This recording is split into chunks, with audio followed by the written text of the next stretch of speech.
Hey everyone!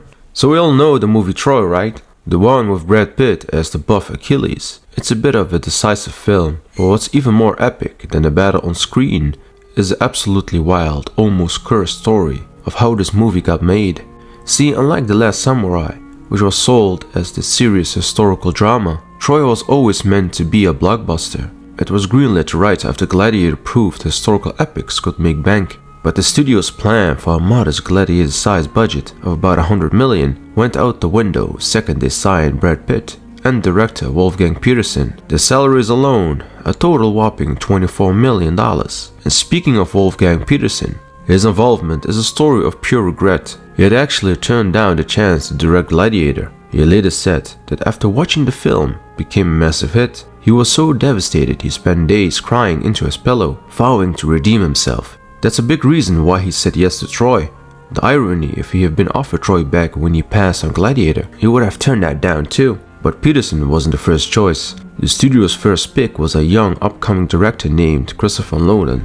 Yes, the Christopher Nolan. Fresh off Memento, he was full of ambitious ideas for the script, but the producers hated them all and basically showed him to the door. They didn't take him seriously yet. So Nolan went to the same studio, Warner Brothers, and started working on a little movie called Batman Begins. Wonder what those producers thought of that later. After Nolan, the script went to Gary Gilliam, the visionary behind 12 Monkeys. Gilliam's rejection was even harsher. He said he tried to read the script several times, but he could never get past the third page. He just couldn't understand how anyone could make a movie from such, and I quote, nonsense. So finally Petersen got the job, and he made a huge chance right away. He kicked the Greek gods out of the movie. In the original script, gods like Zeus and Apollo were literal characters, showing up to throw lightning bolts and give philosophical speeches. Petersen thought that was ridiculous and would slow everything down. Then came the location nightmare. Scouting in Europe, Asia and Africa fell through, forcing them to build the entire ancient city of Troy in Mexico. And that's when the real curse hit, the hurricanes. Rumor has it, one hurricane literally picked up Brad Pitt's on-set trailer and almost sent it to Oz. The story goes that Pitt was so exhausted from filming, he slept through the whole thing and ended up spending the night sleeping in the open among the wreckage of overturned fridges and TVs. But the hurricanes were just a natural disaster. For actor Eric Bana, who played Hector, the real torture was waxing. All the actors had to be hairless, while others could go 3 weeks between waxes. Bana, being the hairiest, had to undergo a full painful body wax every 10 days. He said it was the toughest experience of his entire career. Meanwhile, Diane Kruger, who played Helen, was told she was too thin.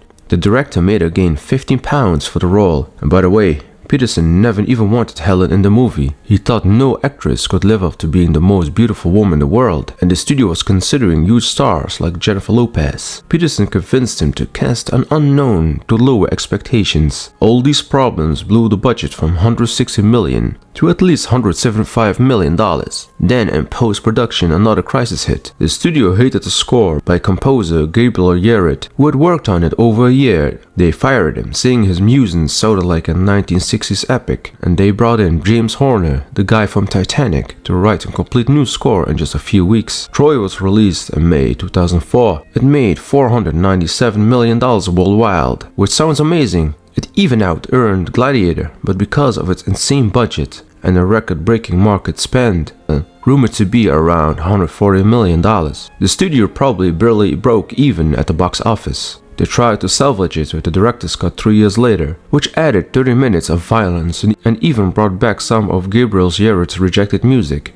But critics felt the problems were too deep to fix, and the actors had mixed feelings. Orlando Bloom trashed his own character Paris, calling him a complete idiot. But Brad Pitt, he admits the film has flaws, but he doesn't regret it. He had a great time, got into the best shape of his life, and thinks the movie isn't nearly as bad as the critics said. And you know what? Audiences tend to agree. The fan ratings for Troy are way higher than the critics. So maybe this cursed, chaotic production somehow still managed to capture a bit of epic magic after all.